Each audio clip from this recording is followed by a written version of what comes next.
இப்போ அதிகப்படியான குற்றங்கள் வந்து காவல்துறையினரால லாக்அப் டெத் வந்து அதிகமா இருக்குதுங்களா நீங்க சொல்லியிருந்தீங்க உங்களுடைய போன வீடியோல எல்லாம் பார்த்துருந்தோம் நாங்க. ஆனா பாத்தீங்கன்னா சட்டம் ஒழுங்கு அங்கங்க இதுவா இருக்குதுன்னு கேள்விப்பட்டாலும் அது உடனடியா வந்து காவல்துறையினர் அவங்கள வந்து அரெஸ்ட் பண்ணி தண்டனையை வந்து வாங்கி கொடுத்துட்றாங்க. லாக்அப் டெத்தும் வந்து கம்மியாகி இருக்குது அப்படின்ற மாதிரியான விஷயமும் வந்து பார்க்க முடியுது.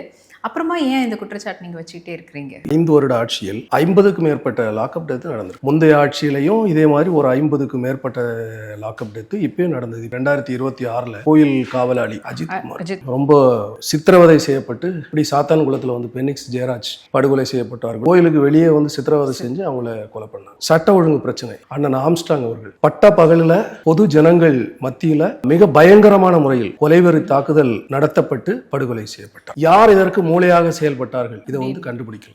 யார் படுகொலை செஞ்சாங்க அந்த கூலிப்படையினர் அவங்கள கண்டுபிடிச்சிட்டாங்க. உடனே ஒரு சிலர் வந்து சரணடைஞ்சாங்க. ஆனா நான் கேட்கறது, இதுல மூளையாக ஒருத்தங்க செயல்பட்டிருப்பாங்கல்ல, மூல காரணம்.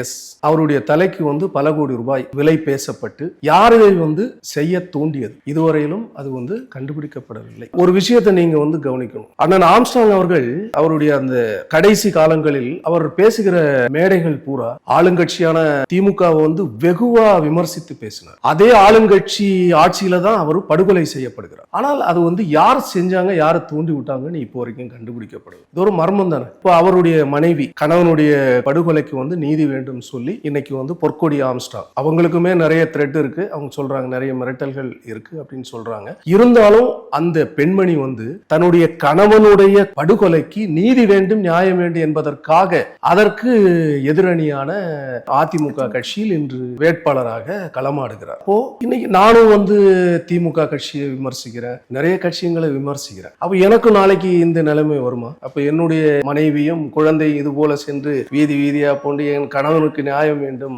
என்று சொல்லி வாக்கு சேகரிக்க வேண்டுமா? இதை போல ஒரு சூழல் வருமா? ஒரு அவல நிலை. ஆம்ஸ்ட்ராங் அவர்களும் வந்துட்டு அவங்களை எதிர்த்து பேசுறதுனாலதான் அவருக்கு இந்த நிலைமை. இப்ப நீங்க இந்த மாதிரி பேசுறதுனால எனக்கும் வரலாமே அப்படின்ற மாதிரி சொல்லும்போது நேரடியாவே அவங்களை வந்து நீங்க இந்த மாதிரி தான் நீங்க பண்றீங்க, உங்களை யாரெல்லாம் விமர்சனம் வைக்கிறாங்களோ அவங்களெல்லாம் நீங்க வந்து ஏதாவது ஒரு விதத்துல இப்படி லாக் பண்றீங்க அப்படின்னு. இப்போ நான் என்னையே போன்ற அரசியல்வாதிகள், அதாவது ஒரு ஆளுங்கட்சி இருந்தா அதற்கு கண்டிப்பா எதிர் விமர்சனங்கள் இருக்கும், எதிர்கட்சிக்காரங்க விமர்சிப்பாங்க. அப்போ அவர்களுடைய மரணங்கள் மட்டும் மர்மமாக இருந்தால் அதற்கு காரணம் என்ன? இப்போ சமீபத்தில் வந்து பெரம்பூர் எலெக்ஷன் சேகர் பாபு மினிஸ்டர் பகிரங்கமாக எல்லாருக்கும் வந்து டைட்டாவே எச்சரிக்கை விடுறாரு.